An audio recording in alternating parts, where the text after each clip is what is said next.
Vladimir Putin's threats have urged people such as Donald Trump and Elon Musk to force a peace deal between Russia and Ukraine, as a nuclear expert warns that the consequences will be devastating. However, this has completely unfazed Putin as he continues to make his threats, warning of a global catastrophe.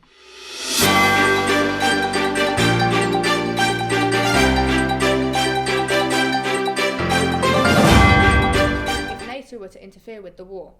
This was stated on Friday the 14th in a press conference. This is also a threat to get Ukraine not to join NATO, as if Ukraine joins the organisation, it could result in drawing a NATO response to the Russian-Ukraine war, which Russian officials have said would end in World War III. Ukraine becoming a member of NATO would require its fellow members to defend it against Russia, triggering a war between the alliance of Russia that would have wide-reaching consequences. Putin's threats to deploy a nuclear weapon in Ukraine have put the world in its most serious threat of nuclear confrontation since the Cold War. The US officials have stressed they have yet to see Russian movements pointing to any nuclear escalation. Over to Rihanna and Louise to speak to members of the North Kent College about the current issue. Right, for the record, what is your name? Christian Salmon. What course do you do? Uniform Services, Level 2. Oh, fun, okay. How much do you know about the war in Ukraine? I like to think I'm somewhat educated on the matter. Yeah. Oh. Full answer, okay. Do the nuclear threats make you nervous?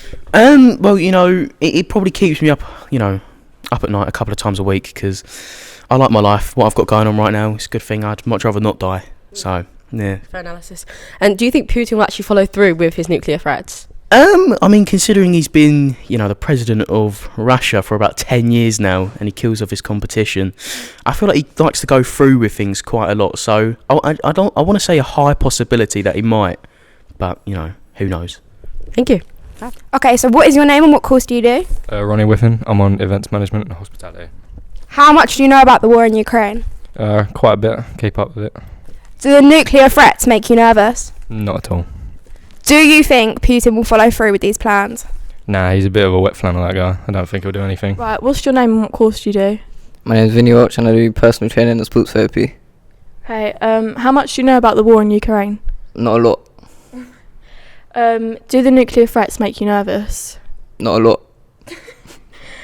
Do you think Putin will follow through with those threats? Nah, he's a wet wipe. Okay, what's your name and what course do you take? PC Burrows and I do Uniform Services Level 2. What do you know about the war in Russia? That Ukraine's being blown up.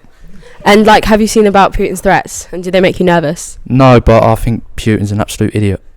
Fair. Do you think he'll follow through with his nuclear threats? No.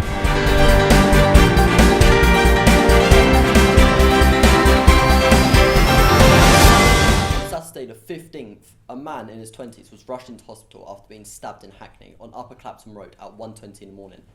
It is believed the victim has sustained serious injuries in the vicinity of Upper Clapton or Suffolk Road. No arrests have currently been made, but crime scenes are in place and inquiries are ongoing. This is just one example of knife crime being a constant threat to the civilians of London. With knife crime on the rise, with a 9% increase from last year, London has the highest volume of knife crime in the country, with 11,122 total offences recorded in London. However, there has been a 16% decrease in 10 years. In the year ending March 2022, there were 45,391 knife crime offences in England and Wales, a 42% increase on the previous year, but below the 55,078 recorded in the year ending March 2020. This showing the Met Police have been cracking down on the issue plaguing our country.